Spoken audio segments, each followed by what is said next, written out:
नमस्कार विद्यार्थी मित्रों।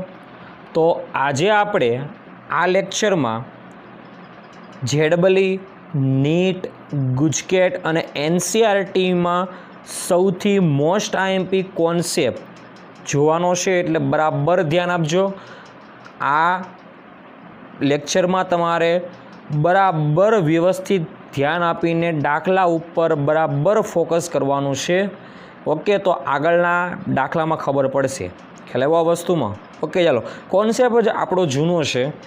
चलो रकम में आपणे एवुं कीधेलुं छे के 8 माइक्रोकूलम अने -2 माइक्रोकूलम जेटलो विद्युतभार धरावता बे कणों वच्चेनुं अंतर 20 सेंटीमीटर छे। એટલા માટે તમને એવું કહી દઈએ કે તમારી પાસે બે વિદ્યુતભાર છે, એક 8 માઇક્રોકૂલમ અને એક 2 માઇક્રોકૂલમ। ધારો કે આપણે પાસે આ 8 માઇક્રોકૂલમનો વિદ્યુતભાર છે અને એક -2 માઇક્રોકૂલમનો વિદ્યુતભાર છે અને આ બે કણો વચ્ચેનું અંતર આપણે કહી દઈએ 20 સેન્ટીમીટર છે।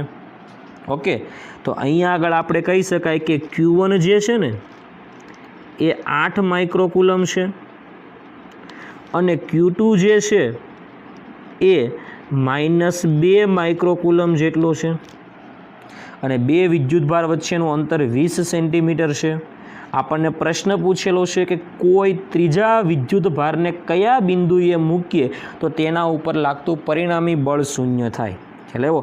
તો વિદ્યાર્થી મિત્રો, ત્રીજા વિદ્યુતભાર પર લાગતું પરિણામી બળ શૂન્ય ક્યારે થાય?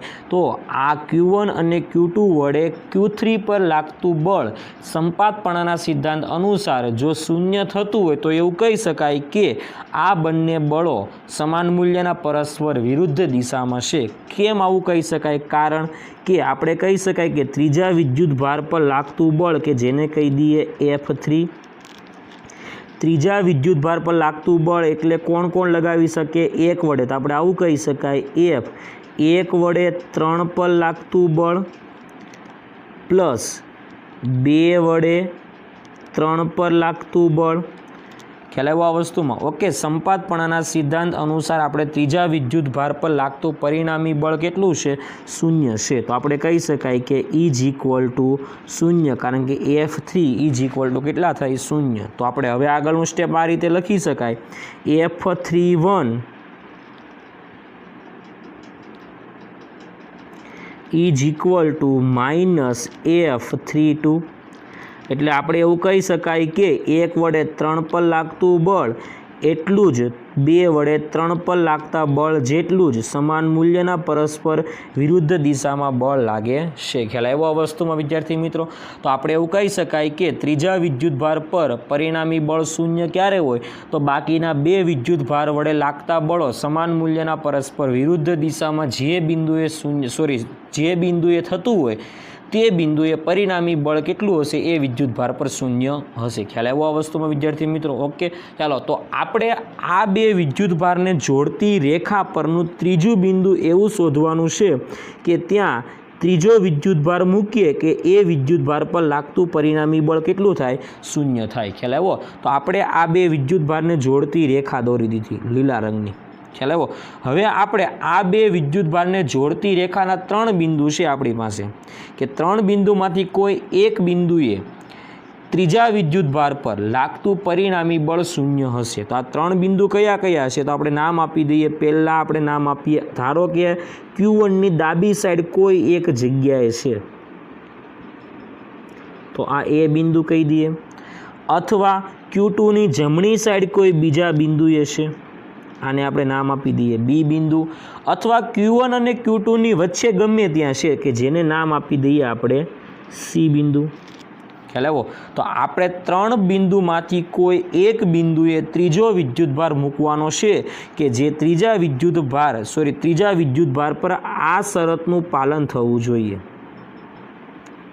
ખ્યાલ આવ્યો? એટલે બંને બળો આકર્ષી અને અપાકર્ષી બંને બળો સમાન મૂલ્યના પરસ્પર વિરુદ્ધ દિશામાં થવા જોઈએ। ખ્યાલ આવ્યો આ વસ્તુમાં? ઓકે, તો એમાંથી આપણે શરૂઆત કરીએ C બિંદુથી કે શું C બિંદુએ લાગતું પરિણામી બળ સમાન મૂલ્યના પરસ્પર વિરુદ્ધ દિશામાં છે?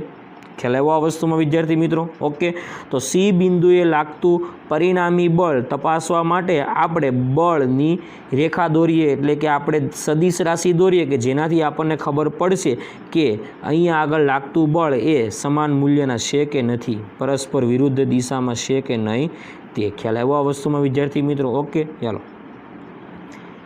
તો સી બિંદુની વાત કરવી હોય તો કે સી બિંદુએ Q3 વિદ્યુતભાર છે. ઓકે, તો સી બિંદુએ Q3 વિદ્યુતભાર પર Q1 વિદ્યુતભાર વડે લાગતું બળ અપાકર્ષી હશે. તો આપણે કહી શકાય કે આ દિશામાં બળ હશે અપાકર્ષી. કોના વડે કોના ઉપર લાગતું બળ? તો કે F1 વડે 3 પર લાગતું બળ અપાકર્ષી હશે. એવી જ રીતે 2 વડે 3 પર લાગતું બળ પણ એ જ દિશામાં હશે. કેમ? તો કે આકર્ષી બળ એટલે સી વડે, એટલે સી બિંદુ પર 2 બળો લાગે છે. એ બંને બળો કઈ દિશામાં છે? એક જ દિશામાં છે. એક આ જે બળ છે એ 1 વડે 3 પર લાગે છે અને આ જે બળ છે એ 2 વડે 3 પર લાગે છે. ખ્યાલ આવ્યો? એટલે આ જે બંને બળો છે, બંને બળો કઈ દિશામાં છે? એક જ દિશામાં છે. એટલે કે એવું કહી શકાય કે આ બિંદુએ આપણે ત્રીજો વિદ્યુતભાર મૂકવો યોગ્ય નથી. એટલે આપણી કન્ડિશન આ કેવી કહેવાશે? ખોટી. એટલે એવું કહી શકાય કે ત્રીજા વિદ્યુતભારને અત્યારે આવી કન્ડિશનમાં 2 વિદ્યુતભારની વચ્ચેના વિભાગમાં મૂકી શકાશે નહીં. ખ્યાલ આવ્યો આ વસ્તુમાં? ઓકે, શા માટે? તો એનું કારણ આપણે અત્યારે જોઈ ગયા. ખ્યાલ આવ્યો આ વસ્તુમાં વિદ્યાર્થી મિત્રો? ઓકે, તો હવે આપણી પાસે બીજી 2 કન્ડિશન બાકી રહી, એક તો એ બિંદુ અને એક તો સી બિંદુ, હમણાં જે રીતે બતાવેલું તે રીતે. ખ્યાલ આવ્યો આ વસ્તુમાં વિદ્યાર્થી મિત્રો? ઓકે, તો હવે આપણે એમાંથી કન્ડિશન આગળની જોઈએ. સી બિંદુએ તો શક્ય છે જ નહીં. તો હવે આપણે કામ કરીએ, 2 વિદ્યુતભારની બહારના વિસ્તારમાં તપાસીને જોઈએ કે છે કે નહીં તે. ખ્યાલ આવ્યો આ વસ્તુમાં વિદ્યાર્થી મિત્રો? સી બિંદુએ તો શક્ય છે જ નહીં. તો હવે આપણે 2 વિદ્યુતભારની બહારના વિસ્તારમાં વાત કરીએ. તો 2 વિદ્યુતભારની બહારના વિસ્તાર માટે ધારો કે આપણે એવું કહી દઈએ કે એક અહીંયા મળે છે એ બિંદુએ અને કાં તો એક અહીંયા મળે છે બી બિંદુએ. ખ્યાલ આવ્યો આ વસ્તુમાં વિદ્યાર્થી મિત્રો? ઓકે, ચાલો.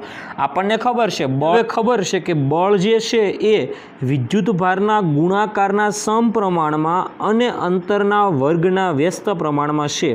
એટલે આપણે કહી શકાય કે F આ બિંદુએ જો વિદ્યુતભાર Q3 ને મૂકીએ તો આપણે આવું કહી શકાય કે 2 વિદ્યુતભાર થાય Q1 અને Q3. તો Q1 Q3 અપોન R². અને જો ધારો કે આપણે આ બિંદુએ મૂકીએ, પહેલાં આપણે એ બિંદુની જ વાત કરી લઈએ. જો ધારો કે આપણે એ બિંદુએ વિદ્યુતભારને મૂકીએ તો શું થશે? Q1 મોટો છે તો એનો મતલબ એવો કે અહીંયા આગળ Q1 વડે એ બિંદુએ રહેલા Q3 વિદ્યુતભાર પર અપાકર્ષી જે બળ છે એ વધારે હશે. કેમ? તો કે 2 કારણ છે. એક તો અંતર ઓછું છે. જો Q1 થી એ બિંદુનું અંતર ઓછું છે, અંતર ઓછું એટલે બળ વધારે. અને બીજું કારણ એ પણ છે કે વિદ્યુતભારના મૂલ્ય વધારે છે. ખ્યાલ આવ્યો આ વસ્તુમાં? ઓકે, તો એનો મતલબ એવો કે વિદ્યુતભારનું મૂલ્ય વધારે છે એટલે પણ બળ વધારે થાય. એટલે જો આપણે ત્રીજો વિદ્યુતભાર આ બિંદુએ મૂકીએ તો અપાકર્ષી જે બળ છે ને એ આકર્ષી બળ કરતાં વધી જશે. કેમ? ધ્યાન આપજો બરાબર.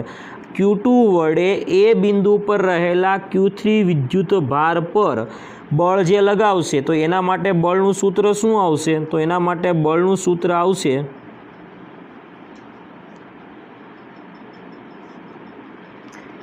F સમપ્રમાણમાં Q2 Q3 અપોન R². એક તો વિદ્યુતભારનું મૂલ્ય ઓછું છે એટલે બળ ઓછું મળશે, એક તો અંતર વધારે છે એટલે બળ ઓછું મળશે. એનો મતલબ એવો કે અપાકર્ષી જે બળ છે ને એ આકર્ષી બળ કરતાં બહુ વધી જશે. એટલે કે Q1ની ડાબી સાઈડ તો શક્ય છે જ નહીં. ખ્યાલ આવ્યો આ વસ્તુમાં? કેમ તો કે અપાકર્ષી બળ એ આકર્ષી બળ કરતાં વધી જાય છે. ખ્યાલ આવ્યો આ વસ્તુમાં? શા માટે વધે એનું આપણે કારણ આપેલું છે. ખ્યાલ આવ્યો વિદ્યાર્થી મિત્રો? એટલે આપણે કહી શકાય કે Q3 વિદ્યુત ભારને આપણે એ વિદ્યુત ભાર એટલે કે Q1 વિદ્યુત ભારની ડાબી સાઈડ કોઈ બિંદુએ મૂકી શકાશે નહીં. ખ્યાલ આવ્યો આ વસ્તુમાં વિદ્યાર્થી મિત્રો? ઓકે, તો હવે વધુ કયું બિંદુ તો કે Q2ની જમણી સાઈડનું બિંદુ. ખ્યાલ આવ્યો? તો આપણે એ બિંદુની વાત કરીએ. કયા બિંદુએ તો કે Q2ની જમણી સાઈડના બિંદુ માટેની જો આપણે વાત કરીએ તો એ બિંદુએ આપણે આકર્ષી અને અપાકર્ષી બળની ગણતરી પરથી આપણને ખ્યાલ આવશે કે બી બિંદુએ મુકાય કે ન મુકાય તે. ખ્યાલ આવ્યો આ વસ્તુમાં વિદ્યાર્થી મિત્રો? ઓકે, ચાલો. તો બી બિંદુએ જો Q3 વિદ્યુતભારને મૂકીએ તો બી બિંદુએ Q3 વિદ્યુતભાર પર Q2 વિદ્યુતભાર વડે આકર્ષી બળ કેટલું થશે તો કે F સમપ્રમાણમાં Q2 Q3 અપોન R². અંતર ઓછું એટલે બળ વધશે. અને બીજી વસ્તુ Q1 વડે Q3 પર અપાકર્ષી બળ કેટલું હશે? F સમપ્રમાણમાં Q1 Q3 અપોન R². અને આમાં બળ કેમ વધારે હશે? કારણ કે 8 માઇક્રોકુલમ વિદ્યુતભાર વધારે છે એટલે આ બળ વધારે થશે. અને અહીંયા આગળ આ બળ કેમ વધારે થશે? કારણ કે અંતર ઓછું છે બે વિદ્યુતભાર વચ્ચેનું એટલે પણ બળ કેવું થશે? વધારે થશે. એટલે કે આપણે કહી શકાય કે જો તમે Q2ની જમણી સાઈડના કોઈ પણ બિંદુએ વિદ્યુતભાર ત્રીજો વિદ્યુતભાર Q3ને મૂકો તો તે બિંદુએ બળ સમાન મૂલ્યના પરસ્પર વિરુદ્ધ થવાની શક્યતા છે. એટલા માટે આપણે હવે ફાઇનલ કરી શકાય કે ત્રીજા વિદ્યુતભારને Q2ની જમણી સાઈડ એટલે કે આકૃતિમાં દર્શાવ્યા પ્રમાણે બી બિંદુએ મૂકી શકાય. ખ્યાલ આવ્યો આ વસ્તુમાં વિદ્યાર્થી મિત્રો? ઓકે, તો હવે આપણે એટલી વસ્તુ ફાઇનલ કરી શકાય કે ત્રીજો જે વિદ્યુતભાર છે એ આપણે Q2થી કયા બિંદુએ તો કે Q2થી જમણી સાઈડના કોઈ પણ બિંદુએ એટલે આપણે ધારી લઈએ R જેટલા અંતરે વિદ્યુતભાર મૂકીએ તો એ વિદ્યુતભાર પર લાગતું બળ સમાન મૂલ્યના પરસ્પર વિરુદ્ધ દિશામાં થશે. Q2થી R જેટલા અંતરે અને Q1થી કેટલા અંતરે તો કે Q1થી Q2નું અંતર આપણી પાસે 20 સેન્ટીમીટર છે એટલે કે Q2થી R સેન્ટીમીટર જેટલા અંતરે અને Q1થી આપણે કહી શકાય કે 20 + R જેટલા અંતરે વિદ્યુતભાર પર લાગતું બળ સમાન મૂલ્યના પરસ્પર વિરુદ્ધ દિશામાં હશે. ખ્યાલ આવ્યો આ વસ્તુમાં વિદ્યાર્થી મિત્રો? ઓકે, તો હવે આપણે સંપાતપણાના સિદ્ધાંતનું ખાલી સૂત્ર મૂકીને પણ જવાબ લાવી શકાય. સંપાતપણાના સિદ્ધાંતનું સૂત્ર આવશે F3 એટલે ત્રીજા વિદ્યુતભાર પર લાગતું બળ એ કોણ કોણ લગાવી શકશે તો કે Q1 વડે Q3 પર લાગતું બળ એટલે આવું કહી શકાય 1 વડે 3 પર લાગતું બળ પ્લસ 2 વડે 3 પર લાગતું બળ. ખ્યાલ આવ્યો? આ બંને બળો સમાન મૂલ્યના પરસ્પર વિરુદ્ધ દિશામાં થાય છે એટલે આપણે આના ઉપરથી કહી શકાય કે F3 ઇઝ ઇક્વલ ટુ કેટલા લખી શકાય? 0 લખી શકાય. ખ્યાલ આવ્યો આ વસ્તુમાં વિદ્યાર્થી મિત્રો? ઓકે, તો હવે આપણે આગળ ગણતરી કરીએ તો ઇક્વલ ટુ F13 એટલે કે 1 વડે 3 પર લાગતું બળ પ્લસ F32 2 વડે 3 પર લાગતું બળ. ખ્યાલ આવ્યો આ વસ્તુમાં? ઓકે, ચલો. F3 એટલે ત્રીજા વિદ્યુતભાર પર લાગતું બળ ઇઝ ઇક્વલ ટુ કેટલા છે? 0. F13 એટલે સૂત્ર આવે કે Q1 Q3 અપોન 1 અને 3 વચ્ચેનું અંતર આપણે હમણાં જોયેલું તે પ્રમાણે કેટલું છે?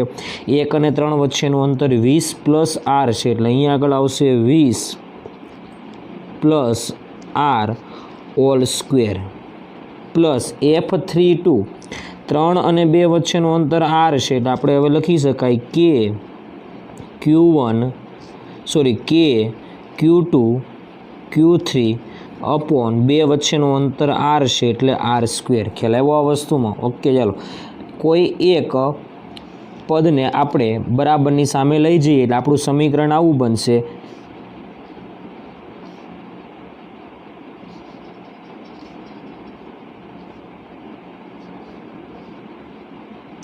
ઇઝ ઇક્વલ ટુ આગળ માઇનસ. ખ્યાલ આવ્યો આ વસ્તુમાં વિદ્યાર્થી મિત્રો? ઓકે, આની ગણતરી કરશો એટલે તમને આર બરાબર છેલ્લે અંતમાં તમને આની ગણતરી આધારિત આર બરાબર તમને 20 સેન્ટીમીટર મળશે. આર જે છે તમને કેટલા મળશે? 20 સેન્ટીમીટર. ખ્યાલ આવ્યો આ વસ્તુમાં વિદ્યાર્થી મિત્રો? ઓકે, તો ઇન શોર્ટ આપણે એવું કહી શકાય કે બીજા જે વિદ્યુતભાર Q2 વિદ્યુતભારથી બી બિંદુનું જે અંતર કે જ્યાં આપણે Q3 વિદ્યુતભાર મૂકો તેનું અંતર કેટલું આવ્યું તો કે 20 સેન્ટીમીટર, અને Q1 થી કેટલા સેન્ટીમીટર થાય તો કે 20 + r એટલે 20 + 20 એટલે કેટલા? 40 સેન્ટીમીટર જેટલું અંતર થશે. ખ્યાલ આવ્યો આ વસ્તુમાં વિદ્યાર્થી મિત્રો? ઓકે, તો આ હતો આપણો મોસ્ટ આઈએમપી દાખલો. Okay, thank you. આપણે તમને ગમે ત્યારે પ્રશ્ન પૂછે કે કયા બિંદુએ વિદ્યુત બળ અથવા વિદ્યુત ક્ષેત્ર શૂન્ય છે, તો તમારે હવે આ શોર્ટકટ રીતનો ઉપયોગ કરવાનો છે. બરાબર ધ્યાન આપજો શું શોર્ટકટ છે તે. ખ્યાલ આવ્યો? ઓકે, ધારો કે તમારી પાસે બે વિદ્યુતભાર છે. એક વિદ્યુતભાર Q1 છે અને તેનાથી r જેટલા અંતરે એક વિદ્યુતભાર Q2 છે. ખ્યાલ આવ્યો આ વસ્તુમાં? અને બે વિદ્યુતભાર વચ્ચેનું અંતર કંઈક છે અને તમને પૂછે કે આ બે વિદ્યુતભારને જોડતી રેખા પરના કયા બિંદુએ વિદ્યુત ક્ષેત્ર અથવા વિદ્યુત બળ શૂન્ય છે તે શોધો. તો તમારે પહેલાં પ્રથમ કામ એ કરવાનું કે તમારે સૌ પ્રથમ Q1 અને Q2નો ગુણાકાર કરાવવાનો. પહેલું સ્ટેપ આ કરાવવાનું, Q1 Q2નો શું કરવાનો? ગુણાકાર. ખ્યાલ આવ્યો? જો વિદ્યાર્થી મિત્રો એ ગુણાકાર 0 કરતાં નાનો હોય એટલે કે Q1 Q2 <0 હોય એટલે ગુણાકાર 0 કરતાં નાનો હોય તો તમારે બિંદુ એટલે કે વિદ્યુત બળ માટેનું બિંદુ શૂન્ય થાય તે માટેનું બિંદુ અને વિદ્યુત ક્ષેત્ર શૂન્ય થાય તે માટેનું બિંદુ તમારે બે વિદ્યુત ભારને જોડતી રેખાની બહારના બિંદુએ મૂકવાનો. ખ્યાલ આવ્યો? એટલે બહારના બિંદુએ એટલે ક્યાં? કાં તો Q1ની ડાબી સાઈડ અને કાં તો Q2ની જમણી સાઈડ. આ વસ્તુમાં ખબર પડી તો જ એવું કહી શકાય કે બે વિદ્યુતભારને જોડતી રેખાની બહારના બિંદુએ વિદ્યુત ક્ષેત્ર અથવા વિદ્યુત બળ શૂન્ય છે. ખ્યાલ આવ્યો? તો તમારે બહારના બિંદુએ કઈ સાઈડ મૂકવો? તો ઇન શોર્ટ તમારે યાદ રાખવાનું કે જે સાઈડ વિદ્યુતભાર ઓછો હોય તે સાઈડ તમારે ત્રીજું બિંદુ મૂકવાનું. ખ્યાલ આવ્યો? ક્યારે? જો Q1 Q2 0 Q1 Q2નો ગુણાકાર 0 કરતાં નાનો હોય તો તમને એટલો તો ખ્યાલ આવી ગયો કે ત્રીજો બિંદુ એટલે ત્રીજું બિંદુ જે છે એ તમારે બંને વિદ્યુતભારને જોડતી રેખાની બહાર તરફ મૂકવો પડે. ખ્યાલ આવ્યો આ વસ્તુમાં? ઓકે, જો તમારી પાસે Q1 નાનો હોય માનાંકમાં Q1 માનાંકમાં Q2 હોય તો એટલે કે Q1 નાનો હોય તો તમારે ત્રીજો બિંદુ જે છે એ અહીંયા મૂકવાનું. ખ્યાલ આવ્યો આ વસ્તુમાં? ઓકે, પરંતુ જો તમારી પાસે Q2 નાના છે એટલે આવું હોય, Q1 મોટા અને Q2 નાના હોય તો તમારે ત્રીજું બિંદુ જે છે એ Q2ની નજીક એટલે કે આકૃતિમાં દર્શાવ્યા પ્રમાણે બી બિંદુએ મૂકવું પડશે. ખ્યાલ આવ્યો આ વસ્તુમાં વિદ્યાર્થી મિત્રો? ઓકે, પરંતુ જો બંનેનો ગુણાકાર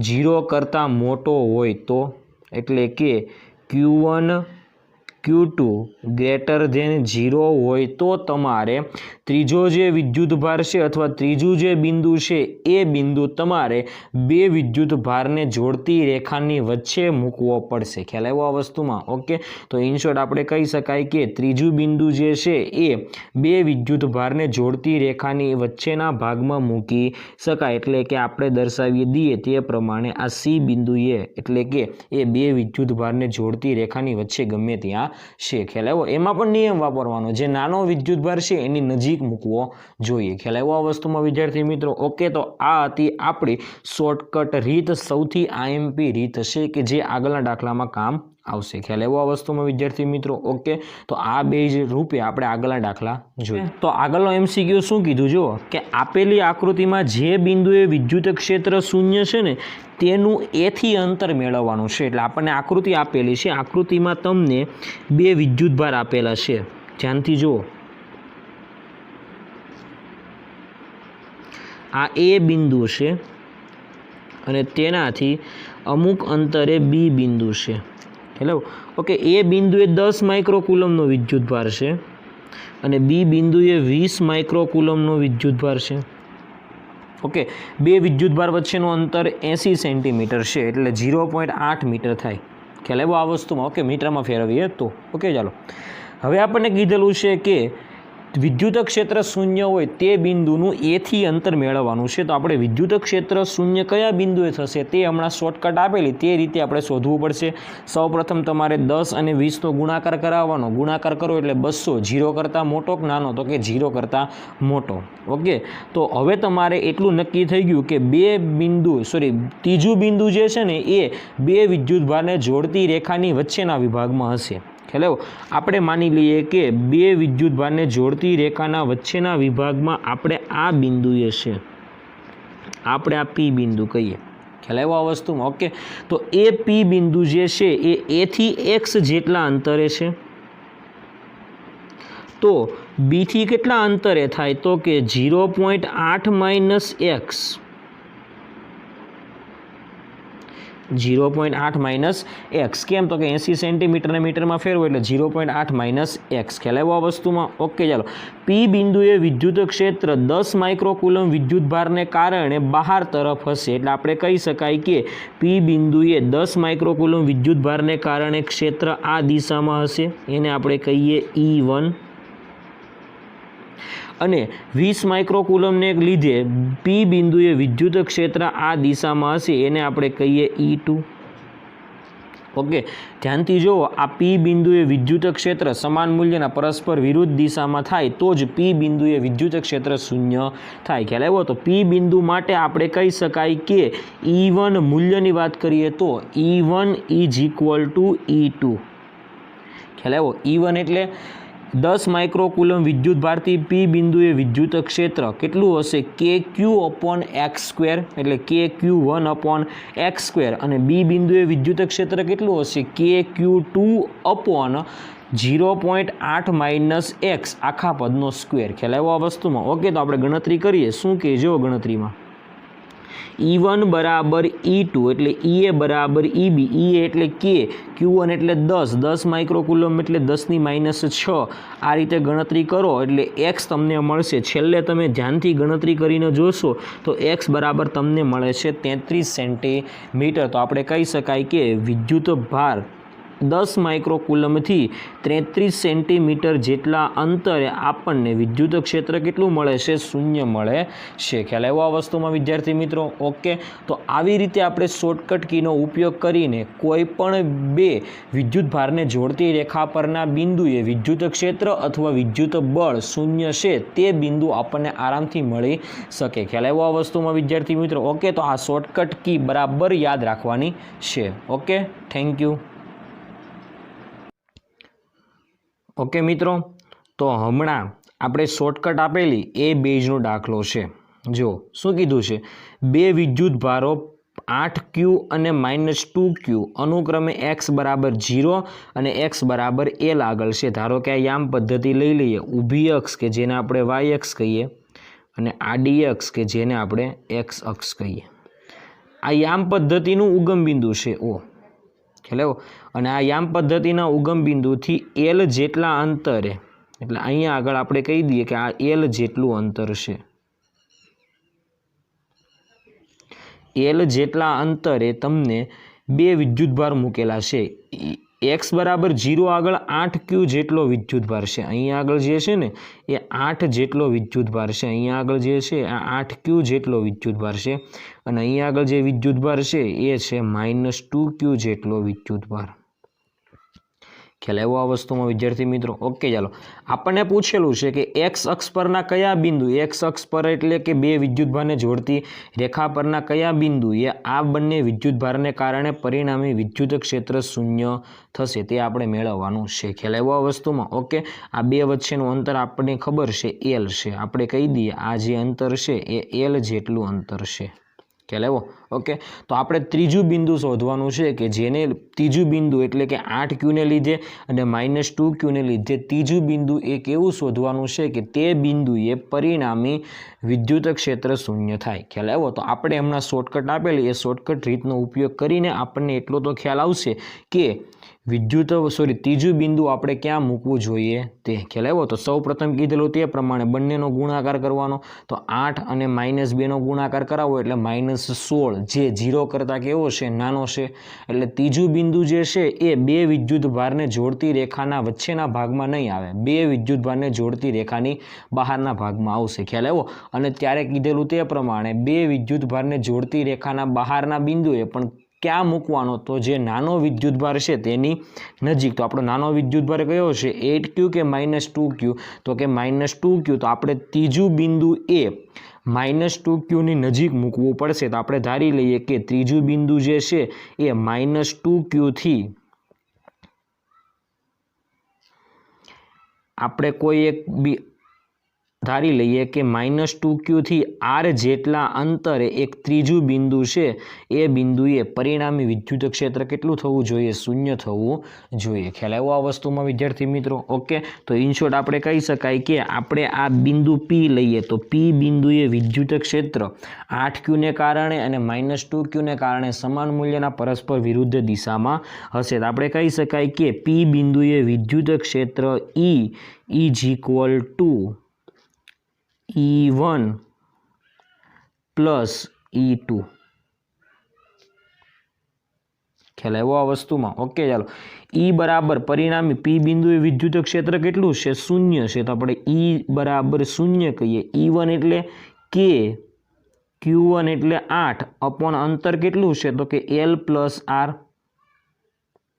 આખા પદનો સ્ક્વેર પ્લસ E2 એટલે K Q2 અપોન Q2 થી કેટલું અંતર છે? તો કે R, તો એને કહી દઈએ R સ્ક્વેર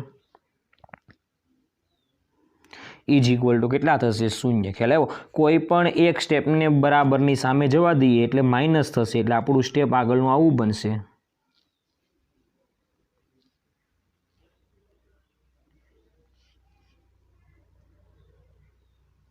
ખ્યાલ આવ્યો? એટલે કે કેન્સલ. ખ્યાલ આવ્યો આ વસ્તુમાં? ઓકે, આમાં તમે આરની ગણતરી કરશો, ગણતરી કરીને બધી ગણતરી કરીને આરની ગણતરી કરશો તો તમને આર મળશે L જેટલા. તો ઇન શોર્ટ આપણને ખબર પડી કે small r is equal to L. તો એનો મતલબ એવો કે -2Q વિદ્યુત ભારથી 2Qની જમણી સાઈડ L જેટલા અંતરે P બિંદુએ બંને વિદ્યુત ભારને કારણે પરિણામી વિદ્યુત ક્ષેત્ર કેટલું થશે? શૂન્ય થશે. ખ્યાલ આવ્યો આ વસ્તુમાં વિદ્યાર્થી મિત્રો? ઓકે, કયા વિદ્યુત ભારથી?